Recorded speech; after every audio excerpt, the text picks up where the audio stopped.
برای یقه مردانه ما چیکار میکنیم؟ یه خطی رو عمود میکشیم به این صورت و به این صورت. خب اینجا رو میذارم شماره 1 این گوشه رو. از شماره 1 به اندازه پشت یقه داخل میشم، یعنی یقه پشت رو شما الگوتون رو اندازه میزنید و بعد داخل میشم. اینجا علامتی میذارم، اینو میذارم شماره 2. از شماره 2 به اندازه هلال گردن جلو داخل میشم، اینجا میشه شماره 3. بعد این شماره 3 رو به صورت صاف و گونیایی مقداری به بالا عمود میکنم. از شماره 3 به اندازه 1.5 سانت میرم بالا، علامت میزنم شماره 4. شماره 4 رو با خطکش به شماره 2 وصل میکنم و در امتداد خطکش از شماره 4 میام بیرون به این صورت.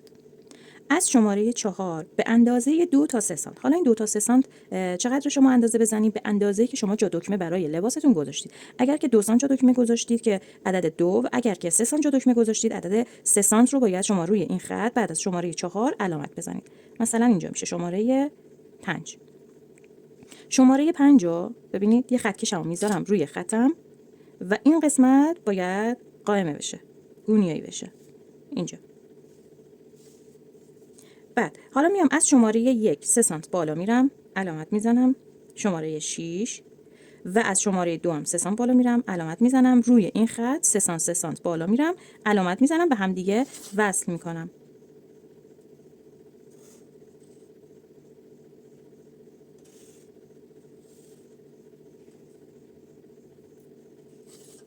این نقطه توی این گوشه اینجا رو میذارم شماره 7. این خطی که اینجا قطع شده میذارم شماره 8. از شماره 8 نیم سانت داخل میشم، شماره 9 که خیلی مهمه. از شماره 7 1 سانت در نیم ساز زاویه به صورت مایل، ببینید به این صورت داخل میشم. خب 1 سانت فقط. و بعد 9 رو به 5 طوری وصل میکنم که از این نیم سانت 1 سانت بگذره. میخوام هلال بشه این قسمت به این صورت. پس این رو من به صورت هلال میکشمش. تا اینجا شد پایه یقه مردانه. از شماره 6 به اندازه 4 سانت بالا میرم، علامت میزنم شماره 10. شماره 10 رو ببینید به یه مقدار حالت هلال به شماره 9 وصل میکنم، یه مقدار فرم هلال میگیره. البته از شماره 10 وقتی که میخواید به صورت هلال بکشید یک مقدار رو به صورت صاف و گونیایی بیاید، بعد به حالت هلال وصل میشه به شماره 9. از شماره 10 5 سانت بالا میرم، مثلا اینجا شماره 11. از شماره 11 ببینید یه خط صاف میکشم که این خطم رو قطع کنه. خب و بعد این خطی که اینجا قطع شده اینجا رو میذارم شماره 12. از شماره 12 به اندازه 2.5 تا 3 سانت امتداد میدم، میام بیرون. 2.5 تا 3 سانت. حالا چه مقدار رو بیام؟ 2.5 بیام، 3 بیام یا حتی 2 بیام. هر چقدر که شما از شماره 12 به سمت بیرون حرکت کنید گوشه یقتون حالت تیزتری میگیره، یعنی حالت افتاده تری داره. خب که یقه فردینی هم بهش میگن اگه این مقدار رو شما بیشتر بیاید. خب حالا 2.5 تا 3 سانت رو علامت میزنیم. یه مقدار این خط رو که میخواید بکشید یه فرم هلال بهش بدید، خیلی کارتون بهتره. خب اینجا رو که علامت زدم شماره 13. شماره 13 رو به 9 وصل میکنم.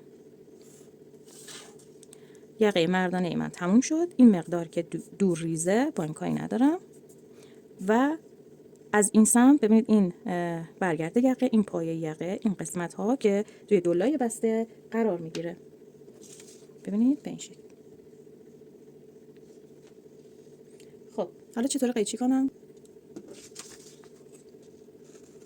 ببینید فرم هلال قیچی میشه.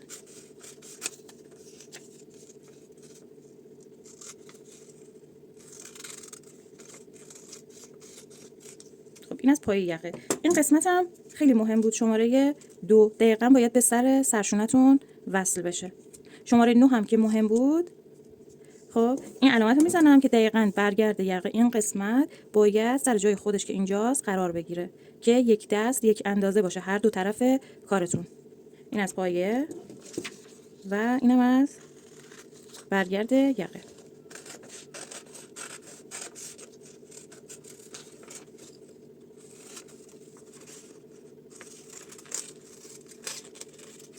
خب به این صورت.